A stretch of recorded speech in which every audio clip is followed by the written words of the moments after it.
The second I saw Blizzard drop Overwatch 2 without PvE was the very second I lost faith in the IP. So as you all know, the whole point of the big 2 in this so-called sequel was mainly for the sake of this massive and elaborate PvE story type of mode that Blizzard hyped up for years on end, all just for recent news to tell us that they've scrapped it all, with very little intention of focusing on the PvE aspect of the series. I often make the joke that Overwatch died when Jeff Kaplan left because I can only imagine how pure his dream for the game was until the soulless mystery execs at Blizzard told him that's not what was gonna sell with modern gamers. I just know these guys were sitting around the big table hyping up the very concept of the Battle Pass and all the other goofy monetization methods we see in just about every free-to-play game now. I've kind of gone into more detail about this in my video about free-to-play monetization, feel free to go check that out. But my point is, I don't believe the leads at Blizzard ever cared much about the PvE aspect of the game to begin with, seeing how long they claimed it was in production just to brutally dismiss it like every girl I've ever talked to, which of course sucks considering just how insanely extensive and interesting Overwatch's lore really is. Just for all of it to be stuck behind quick cinematics and short comics and such,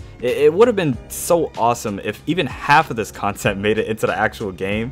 I mean, it's the one thing I've been dying for Overwatch to include since its initial release back in 2016. Now, I haven't touched the game in a very long time now, mainly because all the aspects of what made the game fun for me are essentially gone. I mean, the main reason I returned to the game in the first place isn't even going to be released the way Blizzard promised.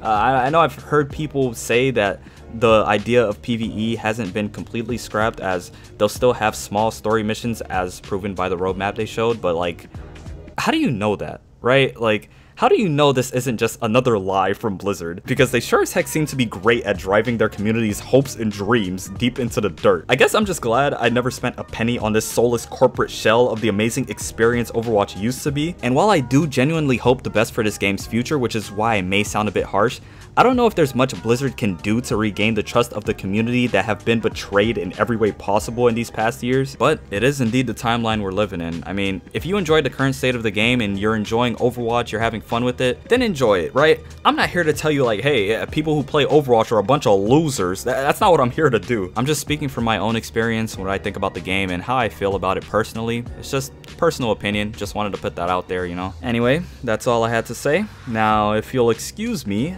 I'm gonna go talk my friend out of his Overwatch comp addiction and convince him to give Omega Strikers a proper chance, because at least Odyssey Interactive seems to love and care for not just their own community, but really for gamers as a whole. That said, I'll see you guys in the next one. It's been Otaku Dreams, and that is all she wrote.